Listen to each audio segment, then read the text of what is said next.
anything. So Nick, did what did you do during September? Well, we protested at our local weapons maker, which is L3 Harris Corporation, has a factory here in Northampton where they produce periscopes for submarines and electrical, optical targeting equipment for naval guns. Uh, some people locked down in an old truck in their storage at their loading dock in June, and so we did some follow up on that.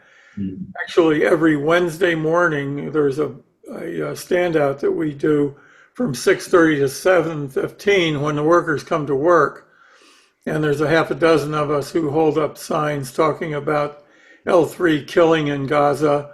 And I think that we're at the point now, and I certainly feel that way, that we have to really increase the harassment against this corporation in a more thoroughgoing way. And there are more people in Northampton who are eager to do that. So we're going to have two protests this coming Monday and Tuesday. Different groups are going to be up there, but we're exploring creative ways to harass this company and to call on the conscience of the workers and to go beyond, getting arrested, but do other things. So it really taxes our artistic creativity and our other creativity rather than just keep doing the same old things. I think Terry's work in documenting how laws are being violated is very helpful to speaking to the politicians and the general public. But it appears that our Congress and the courts are going to be full square behind all this killing. And so it really then falls to us to be a lot more creative, I think, in knowing how to combat this. Good idea. If I can share my screen, a small group of us were outside of L3 Harris in Nashville. And so can anybody see that? Yes. Could you blow Okay. it up a little bit, or I can't? Yeah. Let's see. Maybe I can. What does that plant produce anyhow? Apparently they are working on the new missile, the new ICBM, the Centennial. I think Sentinel. Sentinel. Sentinel. So We're the Centennial. Centennial. We'll never get there. Sentinel. So, well, Phil, I don't know you. Where are you at? I'm in Lowell, Massachusetts, and we have a standout every Thursday at the Raytheon plant in Andover, Massachusetts. And actually, recently we've been mostly pushing Israel genocide. But normally I've got one of those big yellow signs like that that says nuclear weapons are illegal, and they're making the airborne whatever long range offshore missile, whatever it is, the new missile. Well, Raytheon is. I don't know what they're making in Raytheon in Andover. Yep, very good. Terry, did you get out on the street, or were you just digging through the books, finding a way to indict the administration? We get out on the street, not a lot lately because I've been desk bound doing a lot of litigating. My day job is working pro bono against commercial nuclear power and some other environmental stuff. So no, I haven't lately, but very interestingly, so Toledo is a metropolitan area of about, I don't know, 450,000 or so, northwestern Ohio, an hour south of Detroit. And there's a very significant Arab American population and relatively large Palestinian population here. And so for a year, the American Muslims for Palestine, which is a national organization, the local chapter, or whatever you want to call it, sleeper cell, uh, is tremendous in turning out crowds, in turning out significant numbers. A demo here, a sign holding kind of vigil. A really good one is 30 people, and they've been often exceeding that by multiples. And as well as a lot of us old timers and old line anti-war types. Wow. One of the things that's been a big deal in Ohio is our local congresswoman, Marcy Kaptur. She's the longest continuously running elected representative female, and she has very high seniority, and in fact chairs a subcommittee in the House that handles appropriations for nuclear weapons. And she is supposed she has a great deal of UAW and other union support, um, and they don't ask much, and they never have, and it's always been a kind of an unfortunate thing. But she is pro-genocide, as well as the one-time liberal senator, Sherrod Brown. Both of them are running for re-election. Sherrod is in a tough race. He's the last statewide office-holding Democrat, and we've confronted him. And I've had the pleasure of being kind of along for those rides. We have um, some people have broken the codes, and some of the private fundraisers and stuff that Sherrod comes into town for. We've ambushed him and demanded answers, and of course not gotten them. And interestingly, in July or August, I think late July, there was a picnic out in Defiance, Ohio, which is about 50 miles southwest of Toledo, and it's a big UAW stronghold because there's a large General Motors foundry there. And um, we confronted him at the picnic, and he actually denied that there is a genocide. He would not call it a genocide. It's a war, and it's a war. Whatever. It was just sort of disgusting to hear that crap. Anyway, so yeah, we do some things on the street. We tried 2 weeks ago or 3 weeks ago to there's a local Air National Guard base in the Toledo airport, and they service a lot of F-16s from everywhere, and then sometimes some of the pilots here even deploy in the Air Force Reserve, but and they provide kind of F-16 maintenance. Those jets are real prima donnas. They're very complicated, and they wear out parts very rapidly. That's just the way it is when you're blowing around at 1,200 miles an hour. And so we attempted to block the very wide roadway that goes into that base several weeks ago, and with among other people, Mike Ferner, whom you all know, and it was actually hilarious. It was a lovely 80-degree day, and we started at mid-afternoon, trying to catch the end of the day traffic in and out, and we were partially successful. The sheriff's deputies arrived, and initially they were talking real tough about arresting us and all that. And someone must have gotten the call from the county commissioners or the county sheriff himself or something, because the word apparently was make no arrests. So all of a sudden we were all friends. They were giving us bottled water, and we continued to block the drive. Actually, they opened a lane on one side. It's a very wide mouth. It's like a 4-lane wide drive that narrows down to 3, but still obviously pretty wide.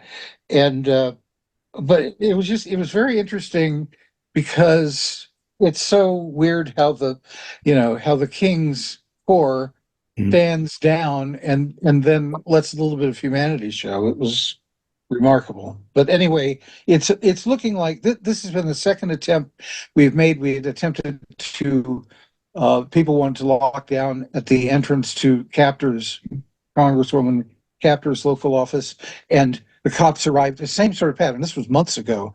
This was back in the late winter. Cops arrive, and it was in Toledo this time. And after I mean, there was like 15 of them, and they were talking tough and gathering nearby and conferring, and then all of a sudden they sweetened up, and most of them dispersed, and there were no arrests. They just sort of hung around and observed. So, what it is, this is a democratic city, and people are running for office, and they don't want their names associated with arrests, because they are pro genocide. They don't want this to become a news item. So it's very strange. Anyway, that's Toledo. Well, good. But I'm pretty sure they looked and they said Terry Lodge is out there, so we better take things a little easy. No, So, no, there are some very stalwart activists, and what is refreshing is a lot of younger people are turning out. There's a state university here, and there's a fairly stolid Students for Justice in Palestine chapter and all that. I'm sorry, I'm monopolizing the meeting, and there's no need for me to. But no, it's kind of interesting and a little bit refreshing. And of course, everyone is on edge and anxious, and we're kind of doing what we can do. I mean, that's the impression I have, certainly from VFP members, but it is also the local flavor of the activism here. But we're obviously not getting through. And right. and we're all of us, including everybody in this meeting, we're just trying to figure out how in the hell how do we bust this down? The insanity. Exactly. The insanity is so unspeakable. Unspeakable is the word. McGregor, do you want to update people? You've had your eyes on the skies, and so well, I'm really spending most of my time on this mushrooming horror in Southwest Asia, North Africa, formerly known as the Middle East. I've been just shocked. So I just want to report we were ready to protest an ICBM launch, but they did not have one. They didn't cancel it. They just have not announced it. So we'll wait and see, but it looks like they're not going to do them for a while. We'll have to wait. It's very odd because they do 4 a year, and we're heading deep into October. For example, last year, their last launch was November 1st, which is, that was their 4th. They've only done 2. They had a 7-month hiatus, which caused the whole world to pay attention. So here's the good news. If they dare do another test, the world's attention is on it, and we have good publicity and people ready, and it will be publicized and it will be shown that we are practicing these horrors, because most people don't know. But I'm so glad to see everybody working so hard for peace. I met a lot of these young people, and they really give me hope for the future. And the only other thing that gives me hope is remembering that this country is only 5% of the world's population, and the rest of the world is not going to stand for this. I just am so hard to see so many people die with our weapons. exactly. Well said. And we need to share, I think we need to share our grief. Otherwise, it just eats us up. And really praise each other for standing by Palestine as much as we can. As old as we are, and as heartbroken as we are, and as dejected as we are, standing there means we're standing with the rest of the world, and that does give me some strength. So I'm going to go, because we were planning a rally here in Salinas, Hands Off Lebanon, No Arms to Israel. We've been doing it every Friday for months, and here's the good news. The people driving by, there's the hostility. The people are not for this. We went to the Salinas Air Show. We have never been to the Salinas Air Show. I always thought we would get beat up. Not only were we not harassed, I was stunned. A lot of people were indifferent. These are people going to an air show, but we did not get negative reactions. We were not harassed, and we got a fair number of positives and yeses. And that was at an air show. And I was wrong. I thought we would be harassed, and we were not. And this is in Salinas, and this is not Berkeley. So just so you know, to give you some hope, the politicians may be cowardly, but the people are not for this. And if you tell your politician that, when I told my congresswoman's staff, I said, I've been standing out for months on the corner watching people go by. And yes, right after, a year ago, there was support for Israel, but there's none now. There is none. We get ups, support or neutral, but no more. And they listened. They took notes. Very good. Very good. Thank you, guys, and thank you so I'm going to say goodbye, and I'll see you soon. All right. Thanks, McGregor. Good Bye-bye. work. All right. We got Susan, Lamont, and Dan Shea are here, and Peter Barris, and Gerry and Greg are not here, and I've texted them and said it's time, but who knows where they're at or what caused some issues. So all we're doing is sharing what we did during September. So Susan, you were the next one to come on. So what did you do in September? And first of all, let me share my screen and show you. This is Nashville outside of L3 Harris. All right. We, for Nashville, huge turnout. We had 4 of us. 1, 2, 3, 4. So that's Tom Gross on the left, the big guy. I'm in the middle, and Arnold White, and then down harassing cars as they go by is Jane Hussein passing out flyers. So that's what we did. And so Susan, you're up. Well, I have to say we didn't do much of anything on this specific topic. We have many protests per week around the Gaza issue in Sonoma County, California. And, Veterans for Peace is involved, and Green Party's involved, our local Peace and Justice Center, Jewish Voice for Peace. We did have a pride parade, and one of the board members of Veterans for Peace National is Stephen Zollman, is the vice mayor of one of our towns. And so we had a whole contingent honoring him as a peacemaker and being involved in peace, as well as being one of the only queer elected members in the county. So that's mostly what we've been doing, and supporting, going to the Sonoma State campus and supporting students there, doing the things that they've been told they're not allowed to do, so we do them for them.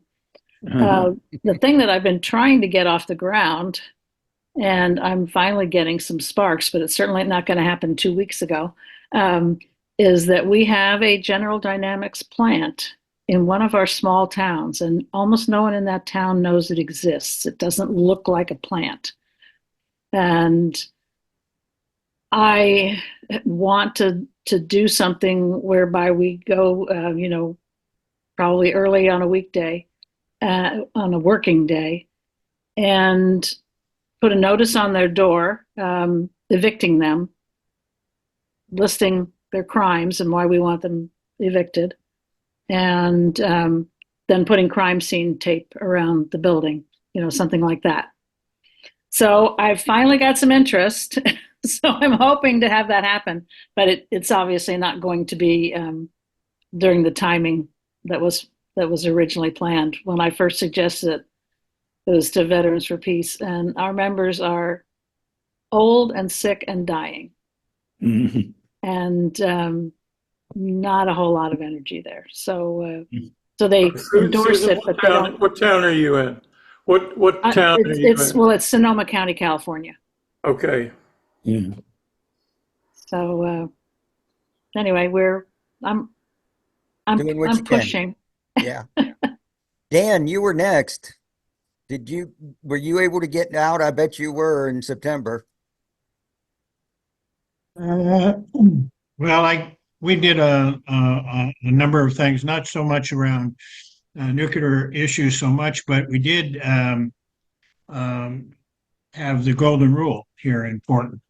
So the Golden Rule sailed to, up along the West Coast, and then came back down to the Columbia River to the Vancouver Peace Fair. And then from there, they came to Portland and docked at Riverside Marina in Portland.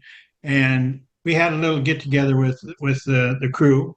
And then we had a formal event at um, on the 16th, Monday the 16th, at 6 p.m. at the Multnomah Friends Meeting House, where we had Gerry and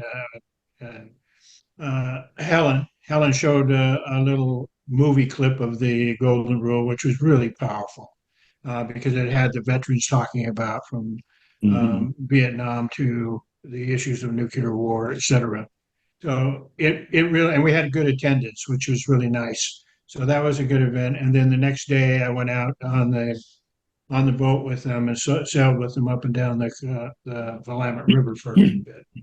So we had a good time. And Gerry and Helen spent a couple of days at my house and parking their RV there. And so it was nice to catch up with them. I also just did, a little event with in Spokane. They gave me a call and asked me to come and talk about my recent trip to the Philippines.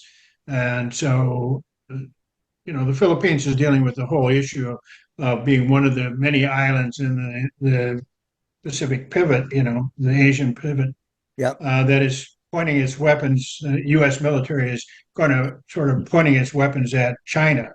And if they create a provocative incident, we have another possible event that could be like the Gulf of Tonkin that gives them an excuse to do first strike. And, we got these idiots out here talking about first strike and that they can somehow win a nuclear war. And I just had KG No speak to a friend of mine who is doing a podcast. I don't know what that is yet. I haven't seen it, but I did put them together. So I'm trying to train my friend as a publisher, a leftist publisher, but also just kind of feels like the U.S. is bluffing. And I think he needs to hear from an expert scholar like KG. That's what I've been doing. Dan, do you have an L3 Harris plant in Portland? Pardon me? Do you have a L3 Harris Corporation plant in Portland? I don't know. We had NuScale, but it caught on fire, and they were doing those small nuclear reactors. We were trying to set that up to actually sell to the Philippines, and we had a big protest against that. And we did have the International Film Festival, Radiation Film Festival, here in Portland. Because I'm also with Peter Barris. We're on our DU and cluster bombs and mines committee. So we do that every Monday. And I'm still learning a lot about this stuff. These guys know what's going on. So but the whole idea to me is the very fact that we have Boeing here. We have university students who are protesting the idea of these merchants of death, these military contractors. Boeing's one of their targets, and Boeing has been on strike lately too. So, and they're not far from my house. And I've been on the strike line with them before, but I haven't been this year. So we'll see what the future holds. Okay, so Peter, you joined us next, and hi Rachel, we'll get to you. We're just sharing what we've been doing in September. So Peter, what have you been doing? Well, hi. I've just been highlighting some of the notes I took from the last meeting. And off the top of my head, we hadn't done anything, but by golly, No, we're very busy. uh, we're working on a letter campaign to expose the reality behind all the mythology that's promoted about DU. Um, like it's safe, it's only 60% of natural radiation and only alpha, and it doesn't, the reality is that after 55 weeks, DU is 70% as radioactive as uranium. And it's very, very bad for you. Because of the daughter products of the decay. But it's really hard to explain that to people without their eyes glazing over. So we're looking at various approaches, maybe even animated films or comics. Then we were also joined by Mazim Kumsia from the Palestine Museum of Natural History, who sits in with us occasionally. And we've been, talking about the use of DU in Israel, in Palestine. And our view is that without definitive proof, which is mass spectrometry, such as Mike Ketterer does, it's very little use to try to go there because you can be shouted down these days, and there's not a lot of support for it.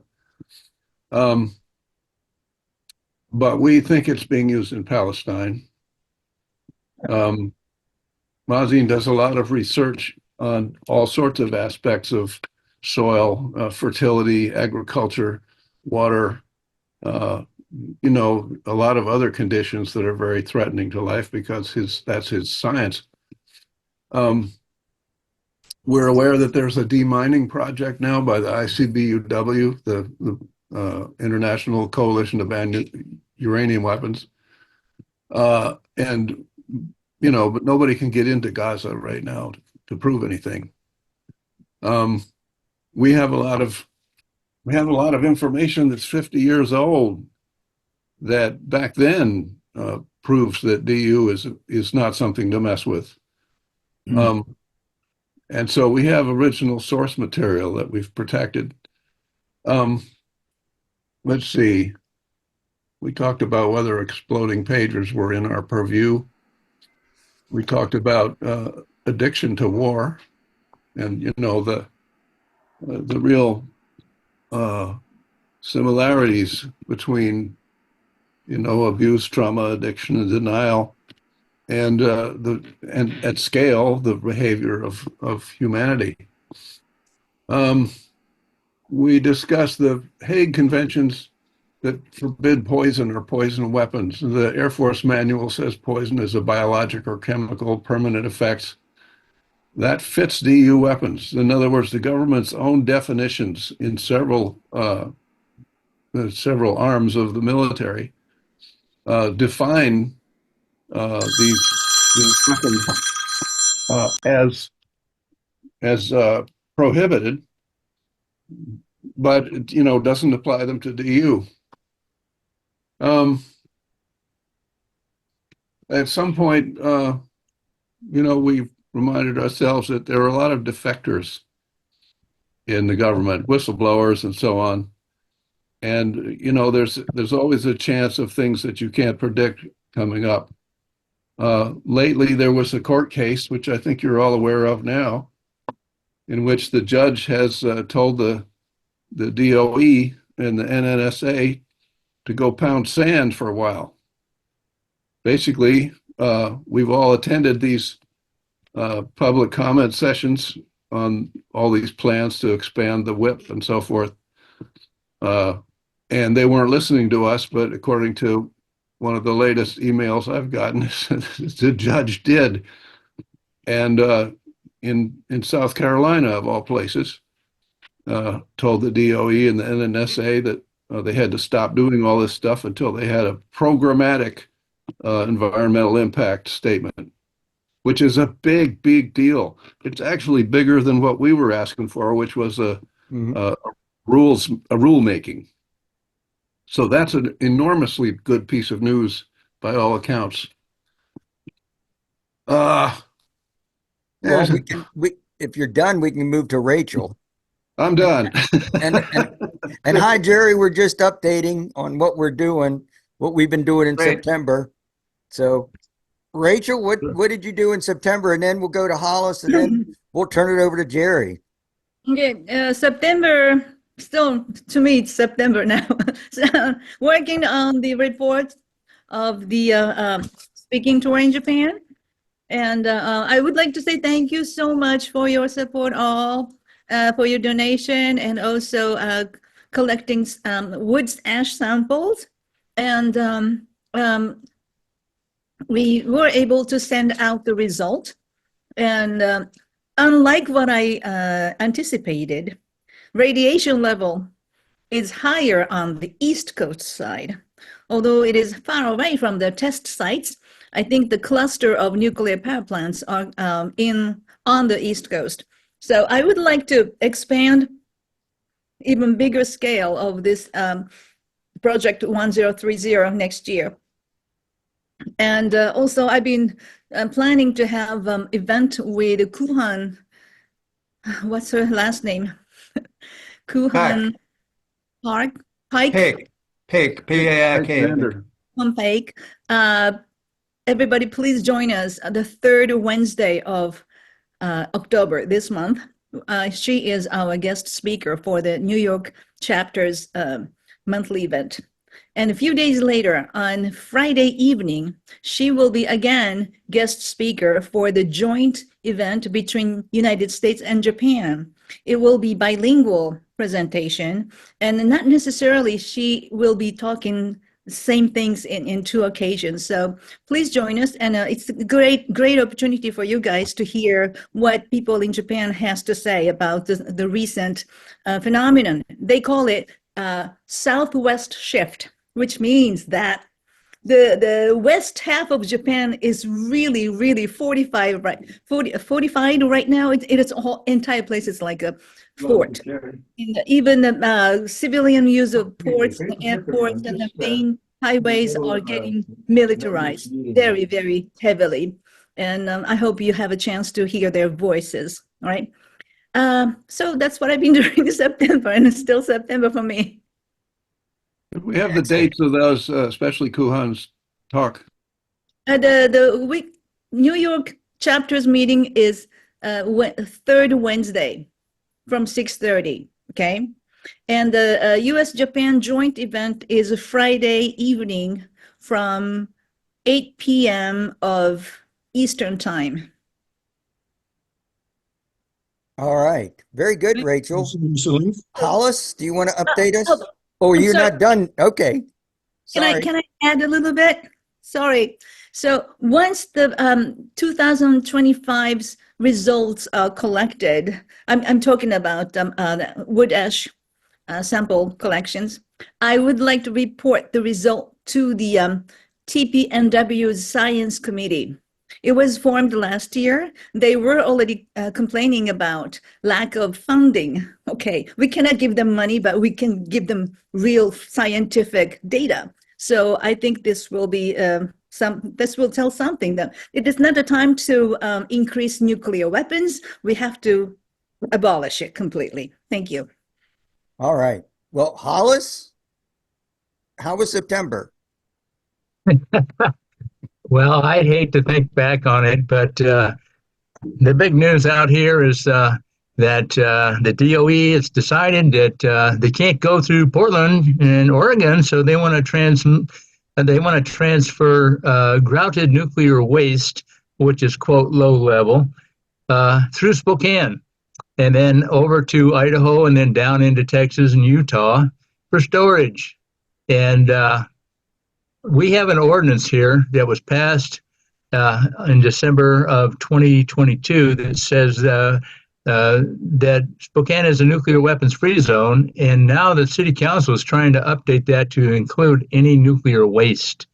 So they will not be able to transport that, and the mayor's on top of it. It's a big deal, and cities all along the road, thanks to John Wilkes with the Los Alamos Working Group and the DU Working Group, we got a heads up on a big 53-foot trailer, 10-wheeler overturning in New Mexico because the roads couldn't take it. And so they want to put this heavy stuff, which has never been certified that it won't crack if it falls, this grouted low-level nuclear waste. And that's just because they want to start shipping high-level nuclear waste in glass to the same areas. So we got a big deal on our hands here. But other than that, I wanted to tell you, the China Working Group tipped me off to China at 75, a webinar by Sarah Flounders helped organize that with the International Action Center. It was amazing 5 hours spent. 5 panels of 3 to 4 or 5 speakers at each panel. We got to see China, and there was videos for an hour on Xinjiang. So it was very, very good. I even ordered a new book. It's I can't remember the name of it right now, but it's got 10 speakers in that book. It just came out. Otherwise, I'm also just joined up with the International Peace Coalition. They're doing some really, really good work internationally. I would recommend everybody tune into that as much as possible. I think they meet every week on a Wednesday. We're also working with Washington Against Nuclear Weapons Coalition, who have speakers. And then the local Peace and Justice Action League just had an annual fundraiser where they're hiring a new organizer, and we got to connect with about 100 other people. And that brings me to the Vesper Peace Local Chapter. 35 is now 35. We've been here for 35 years, since 1989, so we're trying to put together a sort of a pictorial, and our chapter president, Rusty Nelson, president for life, is resigning. So we're promoting him to president emeritus. Well, he's not dead, so he's president for life. He can't resign. And now he can do whatever the hell he wants. So we're looking forward to the transition with new people coming on to handle the day-to-day organizing. And so we're in transition. So thank you, everybody. Good to see you. Okay, Gerry. And I just made you co-host because I just made you host because I got to leave in 15 minutes to get my grandson to my granddaughter's ball game. Gotcha. So it's just chaos. Grandkids rule. All right. Yeah, I apologize for being late. I got distracted with some car repair issues and lost track of the time. And so I missed actually what's one of my favorite parts of our monthly meetings is to hearing from you all, because there's such a wealth of knowledge and information that we share here. So my September was I got it basically all taken up with hold on, Gerry. I got it all recorded, so I'll send you a copy. Oh, fantastic. Thank you. Yeah. That's great that we're recording this. Is anybody taking notes? Maybe not. I see Greg's not here, and he usually does that. Well, if anybody would like to take some notes, that might be helpful too, aside from the recording. So anyway, my September was mostly taken up with supporting the Pacific Northwest voyage of the Golden Rule anti-nuclear sailboat, and we had a terrific couple of months up there all throughout the Northwest, and some of the highlights of that were protest actions outside the Bangor Trident submarine base, the largest collection of nuclear warheads in the world, purportedly.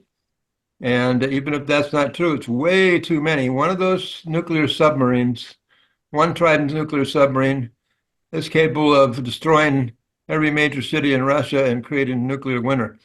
And they've got 8 of them, which is slightly more than we got out at the other Trident submarine base on the East Coast, which we visited last year.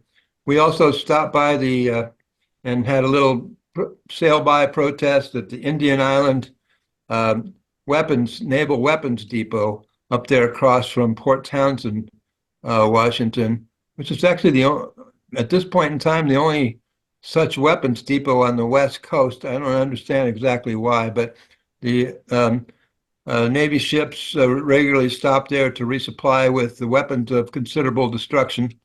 And while we were there, USS Nimitz was there, and it's supposedly going to be mothballed in the next couple of years, but I think they're still getting a little action out of it. It was in the Middle East that not that long ago, and I think it might be headed back there.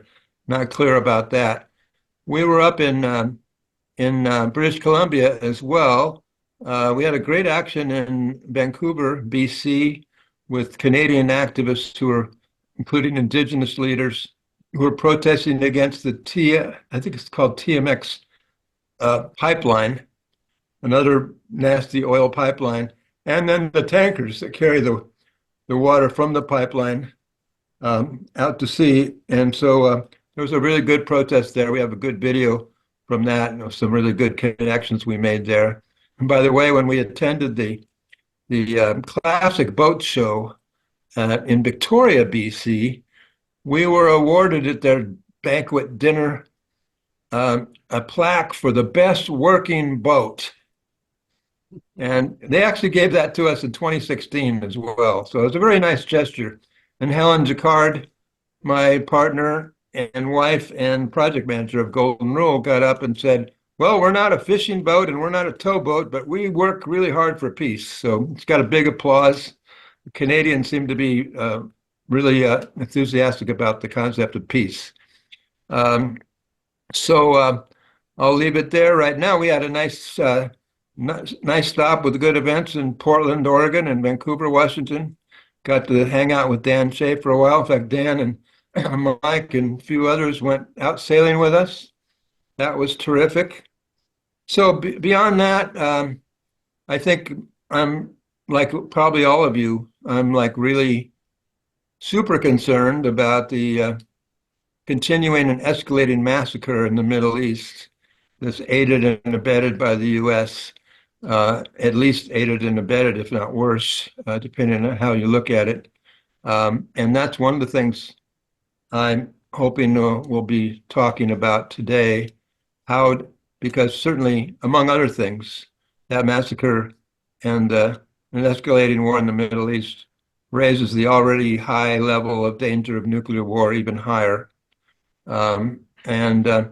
So I think we need to talk about what we're going to do about that as Veterans for Peace and as the nuclear abolition working group and as a peace and disarmament movement. So that for me, at least, I don't know what kind of agenda was put together before, but I see that as a central discussion for us today. But there are probably some other things that came up that in your concerns that I didn't hear about yet. So what do we have, Jim, for an agenda? Well, pretty much we were just going through what we were talking about in what we did in September. And then we were just going to wait and see how you wanted to direct the rest of the meeting. So I think that where do we go from here? And that probably makes a lot of sense. And where do we go from here? In 5 minutes, I'll be going. So I guess we just when you just shut it down, Gerry, just shut it down for everybody, and that should still send it to me so I can record it. And I'll also be able to shut down the recording when that time comes because I'm now host. Is that right? Yep. And to shut down, all you have to do is turn it off. Well, I think that's what I'd like to see us spend the rest of our meeting on. But I don't want to exclude other concerns that are important to people. So are there other items people would like to see on an agenda for today? If they come up, don't hesitate to raise them. I do think it's an important time for the entire peace movement to be in the streets like never before.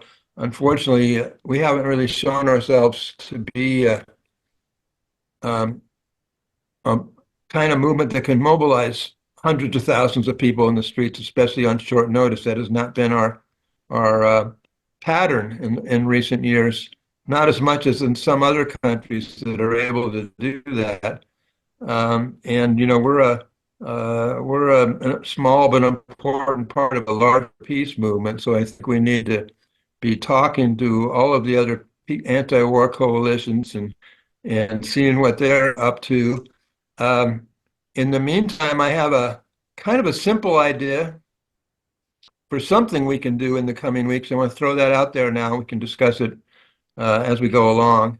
And that is to pull together a webinar, an actionar, if you will, really pretty soon, like in a couple weeks, if possible, that focuses specifically on the details of how the war in the Middle East, how the war in Ukraine, how the war that's being organized against China, how those situations can evolve into nuclear war.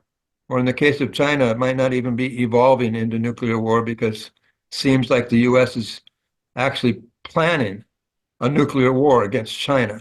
And KJ No has an article about that today that I shared around.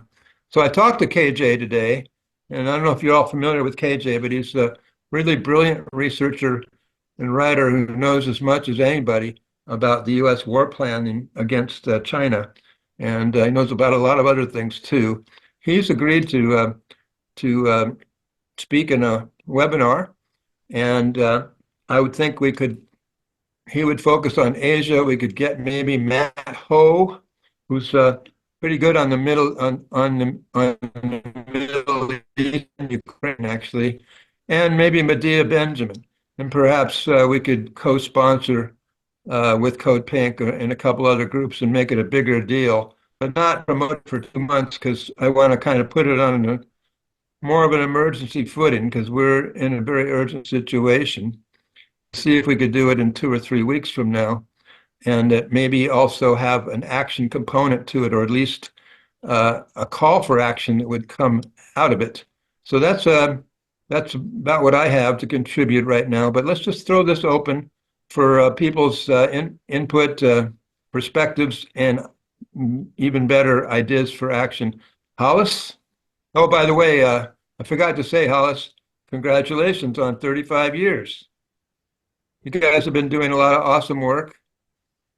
And I saw that Chapter 35 signed on, was one of the 80 organizations that signed on to this letter to Biden this week. And somehow Veterans for Peace National wasn't in the loop there. I inquired about that, and apparently they didn't reach out to us. Somehow we got overlooked. So I was looking to see in that long list of organizations to see if Veterans for Peace was in there, and I was happy to see that Spokane chapter stepped up and made sure we were represented. So thank you for that. What do you have to share? Are you still got your hand up, Hollis? Yeah, it's the least we could do, and we catch something. I'm sorry, I'm looking at Dan Shea and Nick Modern for the next couple speakers. I see your hands. Go ahead, Hollis. Yeah, we're glad to pick up the pieces whenever we see them because we don't see them all either. But I just want to say there's two things. I've got to report that the Inland Northwest Coalition for the Liberation of Palestine has stepped up, and from tomorrow at the Red Wagon in the park, we're going to be rallying for Palestine from 4 to 5:30, and so we're part of a coalition of people. And that's the idea, is the connections are more important now than ever, the process and the connections.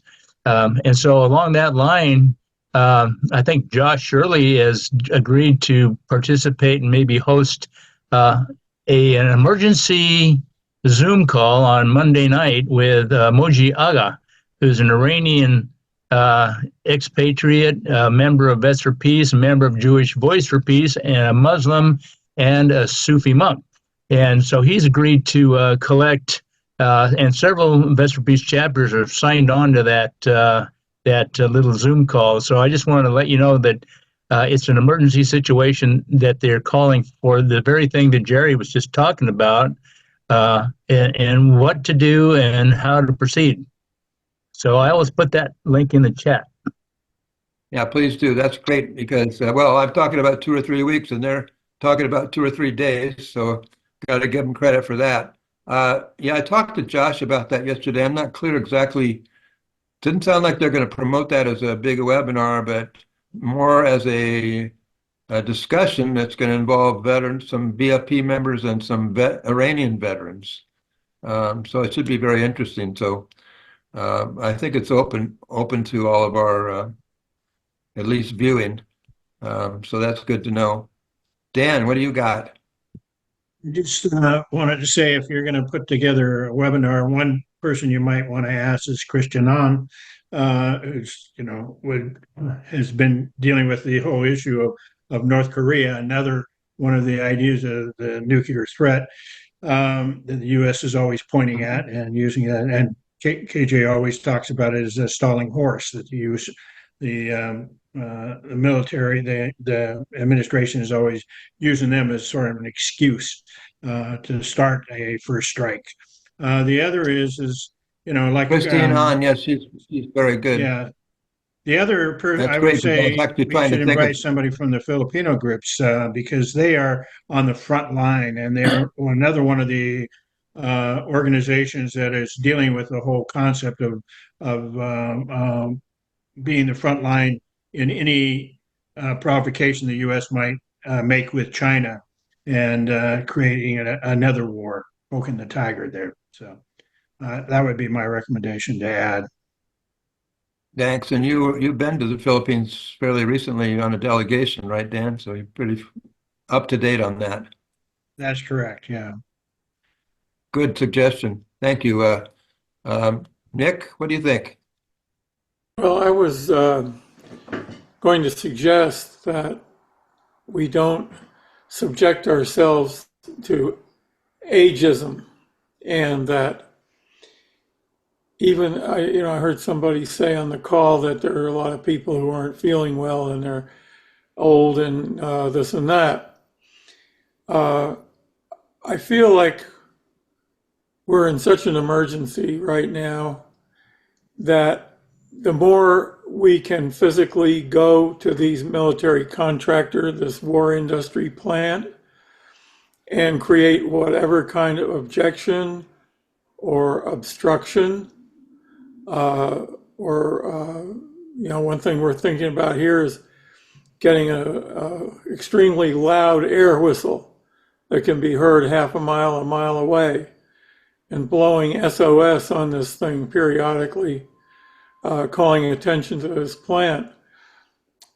Veterans for Peace has a lot of credibility around the country, and even if there are only a few of us to go to these places, and especially because a lot of us are older people, I think it's a situation that has a lot of possibility for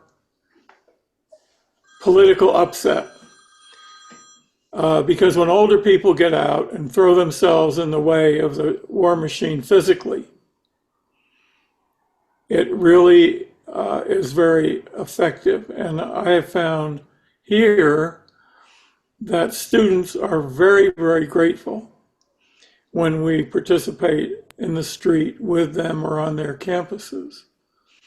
So while I see that there's a value to webinars, and I can see there's a value to exchanging information, I feel that the primary activity might well be to put ourselves out in the street on a regular and relentless basis, trying to call attention to the war profiteering, try to call attention to the havoc that's being wreaked.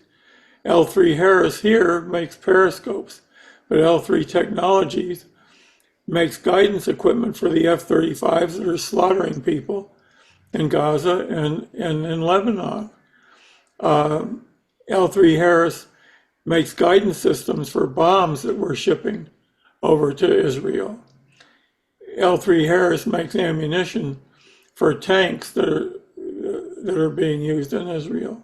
So the physical presence, in my mind, is absolutely essential, and that there's no substitute for it right now. And I believe the more we get out from under our computer and into the street, it's all the better. And if we have to go in wheelchairs and hospital beds, whatever it is, that's how it is right now because we're fighting for our survival. Right. Thank you. I'd like to respond briefly before I go to Rachel. Yeah, I agree, Peter. I applaud what Nick's saying, and I absolutely do not think a webinar is a substitute for action. And I agree that I think we need to develop more of a culture, our own internal culture, at least for some of us here are out in the streets all the time. I give you credit, some not. So we need to be doing that on a more regular basis and on a more coordinated basis. I don't think that many of us participated in the recent week of action that Warheads to Windmills pulled together.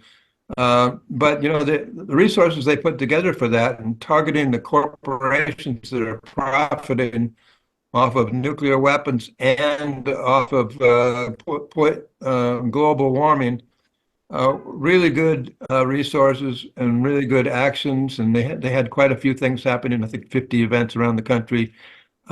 We can we can do that on a continuing basis, and it doesn't all have to be in the same week. So I think the only downside of what you're suggesting is throwing these old men and women on the wheels of militarism. Is you might have to take a little abuse. When I was a couple of years ago demonstrating at the outside the Venezuelan embassy, I got beat up by the Secret Service, and that didn't bother me so much. But what really bothered me is people were yelling, "They're beating up an old man." And I was looking around, what are they talking about? But and I think that's very powerful politically. I think that we have to understand that we do have power because we do have white hair and because we do have a certain amount of experience, and it's time we command respect rather than let people roll over us thinking, well, they're just old people, they're going to take it. No, we're not going to take this. Yeah, well, you've been on the front lines of direct action, Nick, showing the way, giving a great example. So thank you for sharing that. Rachel, what do you think? Yes, I have a question to you all, my mentors.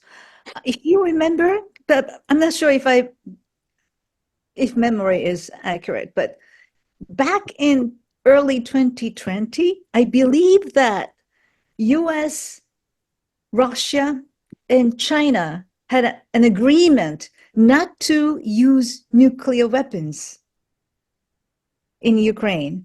Do you remember? There was such an agreement. They made a statement. I think what you might be referring to, Rachel, is that they did make a statement. They kind of reaffirmed the old statement that a nuclear war cannot be won and should never be fought. And I think all three of those countries signed off on that statement. I don't know what the occasion was, but it wasn't like a new agreement. And it was a little bit hollow in terms of follow through.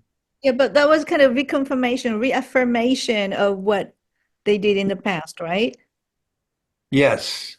Except of course, they're not following through on the Nuclear Non-Proliferation Treaty of 1970, which is to negotiate in good faith to get rid of all the nuclear weapons. They're doing just the opposite.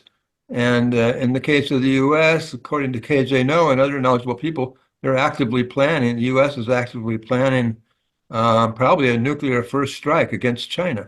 So something we need to learn more about. It's pretty alarming, but that's what we're up against. Yeah, and the risk of nuclear, and almost all the experts across the political spectrum, those people who follow nuclear disarmament stuff, they range from right to left, actually. They all agree right now that we're closer to nuclear war than ever before, and that was before Israel started bombing Lebanon. Yeah, but that's why it is time for us to say no matter what. And back in July 28th, there was a 2+2 meeting between the US and Japan. And there's a huge, 180% degree change of the Japanese government's attitude toward nuclear weapons. They say they even considering applying that such a method, if I could say. Mhm. Now, we have a more hawkish prime minister in Japan, and this gonna be horrendous. But please remember, Japan has been importing more than 60% of its food, okay, and oil, 100%. So even if they start the war, they're not gonna last even 3 days, okay? Gosh. Yeah. It's ridiculous. Thanks. It's ridiculous. So, Terry Lodge, I don't know if you're actively listening here, but I had an email exchange with you earlier today where you suggested that we support a upcoming vote in the Congress that's been initiated by Bernie Sanders. And I'm not familiar with that. Are you there? Can you amplify? I'm here, and I read it last night. I'll circulate it to. I think I probably have everybody's email that's in this meeting. Basically, um, I think it is under the War Powers Act that any member of Congress has to produce some sort of joint petition with a minimal number of sign-ons and can have an up or down vote approving. And of course, it's only advisory. Up or down vote on whether or not we can continue to provide weapons to Israel. Uh-huh. I'm going to find it while this meeting's ongoing and post it. I mean, it looks like something we could at least, make some public noise about and actually be noticed. Yeah. Well, Terry, when you spoke earlier, you probably shared with people about your work with VFP this last week to put out the call for an indictment of Tony Blinken. No, but yeah, You we want did. to say a little about that? Earlier this week, in coordination with Veterans for Peace, we published a demand letter to basically demanding that it was sent to the Department of Justice, which actually has a human rights office, but of course, what the DOJ does about human rights is to prosecute Russians and others who are committing war crimes in other theaters, not anything by way of internal misdeeds by the American government. Anyway, it's a long letter, and I'll find the URL. It's based upon and kind of tracks a revelation 10 days ago by ProPublica, the nonprofit journalism site, that they had obtained internal memos and stuff showing that in April of 2024, Blinken had been provided with two very factual and kind of appropriately conservative bureaucratic entities within the State Department, one of them being USAID, that documented in detail the multiple attempts that the IDF, not attempts, the multiple efforts by the IDF to block the delivery and distribution of humanitarian aid.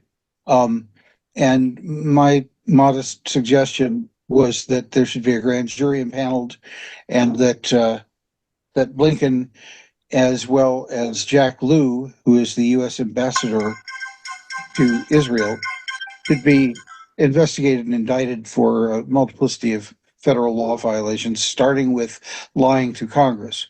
What happened was Blinken receives these two reports, and of course, the entire world is clamoring and providing, public record kinds of evidence, journalism on the attempts and actual success that the IDF is having in inducing famine and blockading deliveries and playing games about making the deliveries. The idea is to at least try to get people to understand that there are serious federal laws which, if enforced, that somehow people like Blinken are immune from the kind of scrutiny that they absolutely deserve for lying to Congress, making a false report to Congress that the State Department has officially sees no evidence so significant that it should require the termination of military aid to Israel. is what the outcome of his review of the two reports was. And he didn't disclose, he mentioned having seen internal reports and does talk about some of the negatives, but proceeds to conclude that the IDF has sufficient measures in place to punish anyone who is improperly denying the delivery of humanitarian aid. So anyway, that's, again, I don't want to take over the meeting. And we'll see. Anyway, that was a good. There's been some good press response, not major or mainstream, but there has been some. Well, it was another good blow in the propaganda war, I guess you could say. Mike Fern wrote a very good press release summarizing that, and we turned it into an article. It was published in antiwar.com. The press release was published in Common Dreams, and it was also and Presenza.com. And then Common Dreams also wrote their own excellent article about it. And it was also in Popular Resistance and Peace and Planet News. So, and I've heard a little bit of buzz about it. It's been talked about on some podcasts. So it's out there. So thanks again for all that hard work putting that together, Terry. Susan Lamont. Can I just ask Terry if there's ongoing work on that? Because, I had just found out about it and shared it with the Peace Action Committee of the Green Party that I'm on, and they loved it and asked me to ask you if there's a way to be involved. What I've suggested to people and one or two reporters is that this should at least be made into some sort of push point notification to your members of Congress or something. Like I said, my personal objective was to try to talk about criminal liability, because the white collar crime class is the only class of criminal behavior that actually is effectively deterred by the possibilities of prosecution. And there's a growing number of, probably about 15 or 20 people across several federal agencies, particularly beginning with the State Department, people who are resigning and making public statements about their own professional outrage at the State Department attitude toward continuing to provide unfettered military support. So I'm not a huge fan of trying to lobby your electeds and all that, but we've got about 30 days until the election, and things are, as we all know, things are bursting into flame everywhere across that region, and it's messing very strongly with our internal politics, of course. And in the end, what we're trying to do is try to build enough pressure and public, outrage that somebody actually does something at the White House. So I'm open to suggestions. Well, to further answer that question a little bit, though, Susan, I think, Terry, this is kind of the third such legal effort. We're kind of using reverse lawfare here. But in the previous time, there was a letter initially it was to the State Department, wasn't it? And then there was a letter to Biden. And these were all backed up by strong legal research and documentation. And basically, the first one laid out the 6 or so U.S. laws that were being violated by shipping weapons, and then the other one kind of followed up. And so BFP chapters did make use of those letters by, at least some did, by taking them down and to various government offices that were accessible in their communities, and asking for a meeting, and if failing to get a meeting, which in most cases they did not, making a little bit of a public vigil about that. So I mean, there's ways beyond just lobbying your Congress that you could use the letter if people were oriented in that direction. They could say, here's more. Well, here we have proof now, documented proof that they lied, and so you can take that to the Kamala Harris rally, try to approach her about it. I mean, I don't know, Peter, what do you think? I just wanted to ask if the non-binding resolution puts people on record which way they vote.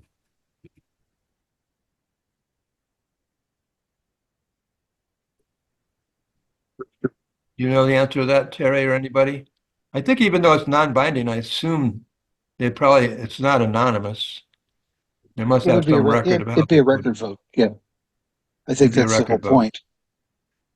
So what is that? Is that how you described Sanders' initiative? It's a non-binding resolution. Well, I'm looking. I'm about to post something. Think But this is it. isn't it likely to fail miserably? Yep. Yeah, but it'll put those people The on idea is to record. get it out there. Have it talked Yeah. about. You put Right. those people on record as being complicit. Yes. Okay. You see, I don't have a chat. I'm looking. There's the chat. Okay. So you put some of that information in the chat. Okay. Other ideas. I think that if I have more or less consensus here, I'd like to move ahead on talking to KJ. He just called while we were meeting a few minutes ago. KJ know and reach out to some of these other folks we talked about, try to put together a good expert type of panel on how these various wars, not just in general, but more specifically, what would happen? What's the scenario in Ukraine? What's the scenario in the Middle East or with China that would lead and might likely even lead to nuclear war? Have that be really spelled out very clearly as much as possible. To try to pull together a webinar in the near future. Maybe it couldn't be done in a couple of weeks, but I'd like to do it as soon as possible. And if I have the consensus of the group, I'll move ahead on that. And anybody here who would like to be part of the webinar committee to work with me on that, be more than welcome. And then to pursue, talk to our chapters about what they want to do, what they're capable of doing, encourage them to get out in the street. I assume there's going to be lots of opportunities. I'm going to be attending a Gaza rally in San Francisco this Sunday afternoon. I assume a lot of those are happening around the country. And I'm waiting for calls for bigger national action. I assume we're going to see that soon. And yeah, I think we're always, even with small numbers of VFP members, as it was said before, our presence in those broader actions are really significant and appreciated. So we should be looking towards such action. I don't think we're in a position here in this working group to necessarily take the lead on that. But Hollis, what do you still think? You and your cat there, what are you thinking? Well, my cat was just whispering in my ear, and it said, "Hey, the people I've talked to said they have no faith in street demonstrations. They have no faith in letters to the editor. They have no faith in sitting down in a congressman's office. They have no faith in any of the traditional actions that we have taken to accomplish a goal. And indeed, in the past, you put 50 million people in the UK on the streets, and you got nothing of it, nothing. So we need a more integral fix. We need to disrupt the supply chain of these fascist warmonger people, and that is really the only thing that's going to work. And globalresearch.ca has stated clearly that there will be a civil war in the United States. based on the opposing forces. So this is a big deal. It's not the way we usually deal with stuff. So it's going to take some creative outside the box thinking and some organizing like we have never experienced. And one of the things I've been trying to pull together is the laws of attraction, where we try to envision something and attract it to ourselves in a positive light. But that is pretty esoteric at this point. And the other thing would be a permanent peace presence on the mall, in the city hall, everywhere else. So a permanent peace presence. Thank you. Like an Occupy. Yeah. Kind of thing. Yeah, that's a kind of stronger ongoing action. I think this should be considered. I think it's important to do all of those things you mentioned, even though any of them by themselves only go so far. And ultimately, we have to lead to stronger action, no doubt about it. And of course, the unions can play a role there if we're really going to hold things up like the longshoremen did recently. Dan, what are you thinking? You're an old union man. That's exactly what I was going to say. The institutions of a labor gives us a broader voice, and there is. I was just at a union meeting with 503 SAIU, which was at a meeting where they endorsed solidarity with the Philippine organization, and and with that, I mean, there was people there talking about immigration, the issue of immigration and what politics are there, whether it's Harris or Trump. It looks like the Democrats are trying to steal the voice of the Republicans on how cruel you can be with immigrants in this along the border. The other is that I found out there's a teaching a study in imperialism. I was at a demonstration for Resist U.S. War. There was a clown block, which is clowns against imperialism. I was at the show last night, so there are actually a lot of creative young people that are doing things. And if you just look at the student movement and the encampments there, a lot of these things are spontaneous. I mean, the anger that people have is rising up. And I think that you can't underestimate that these movements aren't having an effect, because why are they trying so hard to arrest these students? Why are they trying so hard to expel them from the universities? Because their voices are having an impact, and their parents are goddamn angry that you're arresting them. I don't think we can underestimate that. I'm a member of both Jewish Voice for Peace and another organization called JAPO, which is a Jewish and Palestinian Association of Oregon. And we're working with people right now. They're talking about organizing in a lot of different ways, but putting the Palestinian voices in the forefront. I was just met with a Palestinian doctor who worked to bring a Gaza child here to Portland for medical treatment, and our chapter donated $1,000 to assist in that. And while I was telling her about it, a friend of mine who was a former journalist, Palestinian journalist, during the Iraq War, and when I met her, it was during the Iraq War. She had had post-traumatic stress as being a war correspondent. And I keep in touch with her, but she after just talking to my doctor friend, she wrote me and said, she's living in Jordan now. She says, missiles are flying overhead. It's like a nightmare. I feel like we're living in Star Wars. And she just, the reality of what's going on there for the people that are living there, you have to have some kind of soul and understanding and compassion. I don't know how people can just ignore it. It's just, it devastates me. And I think the young people are paying attention to this stuff. We need to get their stories out.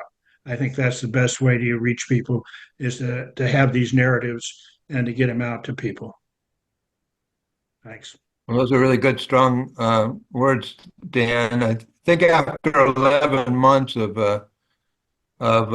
genocide in Gaza, we kind of get a little inured or somehow either used to it or lose our outrage or just feel hopeless and despairing. And so I think we need to kind of give ourselves a new kick in the butt and said it's time for us to do all that we can to get re-energized. And Susan is Yeah. very good about that in her own community. What do you have to share, Well, Susan? the Sonoma County for Palestine, which is primarily Palestinians and Jews make up that group, and a lot of young people. Trying to be more visible. I mean, we're down at the courthouse square every week, and then there are banner things over the freeway a couple times a week, and then a bunch of other cities have things too. But on Monday morning, we're going to be having a car caravan. They're making signs to go on all the cars, and we're going to go from Healdsburg to Santa Rosa during rush hour. Just to be visible, just for more people to see us. Whether that makes a difference, I don't know, but it feels like a little more visibility anyway. Yeah, I think that's great. Absolutely. And Hollis, did you have something to say besides your peace sign? Great piece, everybody.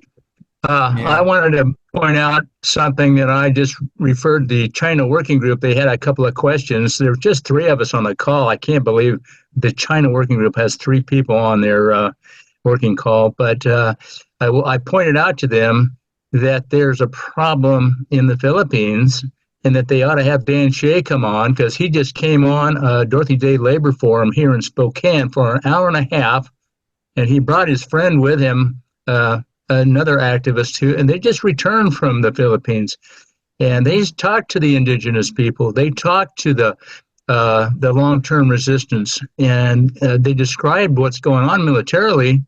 And the woman that Dan brought with him, she spoke and she said, "Nobody wants a war over here. We don't want the U.S. in this land. We want to live our lives and have, our own manifest destiny of our own selves. We want to live our lives here. We don't want to be in a war, and we can't stop it right now because the U.S. is reoccupying all the bases alongside the Philippine military, and they're telling the Philippine military what to do. I mean, because it's a leftover from World War II. So, we're talking over here. We got time to think about it. We got time to organize about it. Those people are faced with annihilation, just like Ukraine. Same thing going on in Taiwan, faced with annihilation, just like Ukraine. The U.S. is playing this game out hard, and unless we take charge of our own government and put these guys down and get them to stand down, we didn't do what Vis or Peace is supposed to do, which is to defang the military. Well, that's our job. Hey, I wanted to give Dan Shea the last word, but you got the last word after all, Hollis, and I think that's good, strong motivation. I'm not going to keep this meeting going any longer right now, unless somebody else has something compelling to say. The woman I we got brought our work cut out was for Jill. us. Jill was she was our team leader when we went there, and she's a part of Buy-in USA that organized the trip. So she was an excellent speaker and Filipino, and she has family in the Philippines, so it's dear to her heart. And she's somebody that you might think about. Well, I'm hearing on that webinar. I'm hearing that we need to add North Korea and Philippines to this webinar, as well as the other obvious wars that we're going to be Japan taking a too. look at. Japan's got resistance. Japan's got resistance too. Mm-hmm. All right, everybody. Good meeting. I apologize again for being late, but I'm really glad to see you all, and this gives me new energy and hope. Rachel's got her hand up. I just want to share my experience toward the end of August 29th through 31st. I was doing an interpreter at the international conference in Tokyo, having David Vine as a guest speaker. So majority of audience were from all Pacific region, and they were lawyers organizations. And the Filipino attorneys were very, very active and totally anti-war. And what I've heard from them was completely different from the Filipino government's doing. Of course, that the Marcos Jr. is a puppet of the United States. And then they said, the Filipino lawyers were saying that, they put so much effort to get rid of US military bases, they cleared it completely. Now they're back. There are 9 of them. And none of the Filipino regular, ordinary people want the war. Okay, so this is the same as in Japan. Although the current new prime minister is very hawkish, the entire Japanese people, they are not in a state of accepting any wars. They are very, very ill, if you know. More than Ukrainian soldiers, Japan has been experiencing excess death numbers. They're skyrocketing. People are dying in Japan. Okay, it doesn't matter. I know they're a very highly aging society, but people who are dying there are not only elderly people. Very young people are dying as well. Okay, for example, it is customary in Japan to cremate after death. Okay, there's so many number of cremation facilities across Japan, but once your family members die, you have to wait like more than a week to be cremated because waiting list is so many. Okay, this is very, very ridiculous phenomenon. Okay, but so they are not physically ready to do any type of war at this point, regardless of what their government says. All right. I just put a link in the chat. Thank you, Rachel. Demesio sent me this. There's a film about the use of DU in Sardinia, which is a third of the island is a international proving ground used by NATO and Israel. And Thank people you. have had a lot of cancers there. Yeah, I look forward to seeing that. My partner Helen and I actually visited Sardinia. Well, it'd be about 12 years ago now, but we learned a lot about their struggle there, not only for independence, because there's an independence struggle there too. They don't see themselves as, not all of them see themselves as part of Italy, but they're a highly poisoned island from all their weapons testing that's done by a whole bunch of different countries on their land.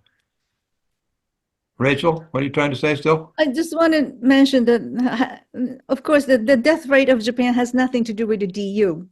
Okay, people. So maybe I can share this video with you so that you can watch this later. This is the EU conference held in 2023, last year in May. They revealed the fact that most of, we don't know here. So please take a look at yourself this video later. And what's Not seeing it yet. So this has to do with everyone. Hold on, everyone. Okay, here we go. This is a obvious direct link between DARPA, I mean Pentagon, and the vaccine business. Okay, and I know many people will think I'm a conspiracy theorist, but it is not. It is scientific talk, and please watch this. Okay. Okay. We've been already divided enough, but yes. Well, we'll take a look at it and decide for ourselves, Rachel. Yes, please. Yes, please. But I tell you what, for people who've had to stand in line for so many years, it's what a rude thing to have to be in line after you die. It doesn't seem fair at all. Well, it is not, I'm sorry, I feel offended. It is not laughing matter at all. Okay. I'm sorry. It was an inappropriate joke. You're right. Okay, it's okay. But Well, if you go to Japan on television, you will watch and hear TV commercial of funeral service. Okay, that much flourishing, this business. Okay, and here's the thing: Japanese media has been reporting as international news whatever U.S. mainstream media reports. Mhm. Okay, so even Mhm. very, very progressive type of groups, they still don't know what you know, what we know. Okay, they all think Russia is evil. Okay, and they are trained, they are seasoned to hate China. Okay, that's what's going on over there, and they really, really need to wake up. And for that, they need to know why Biden chose Anthony Blinken for the head of the State Department, why Biden chose what's his name? The God, I always forget his name. The head of the Sullivan? Pentagon, head of the Pentagon. Oh, Austin? Austin, Lloyd Austin. Okay. So even before January of 2020, we knew this was coming. Okay. We knew that, right? So this was a direction that Biden chose from that 4 years ago. And you know that 4 years ago, we had a pandemic. And what happened during the pandemic? They really, really Well, forced to vote via mail voting system. Okay, mail. so Rachel, you're going kind of far afield here, and I've been trying to close the meeting I'm for sorry, a while. but So, please watch but the video. we'll look at the video you shared, Yes, please. and we all got a lot of work cut out for us. And we'll be in touch soon. Thank you all for all the great work you do. Thank you. Bye. I'm going to end the recording. If I can figure out how to do that. Well, save There's a my button on chat. the I lower want to right. save your chat. Dan, I will send you a message via Messenger. We can talk later. Okay. Thank you. Okay, bye everybody. Bye.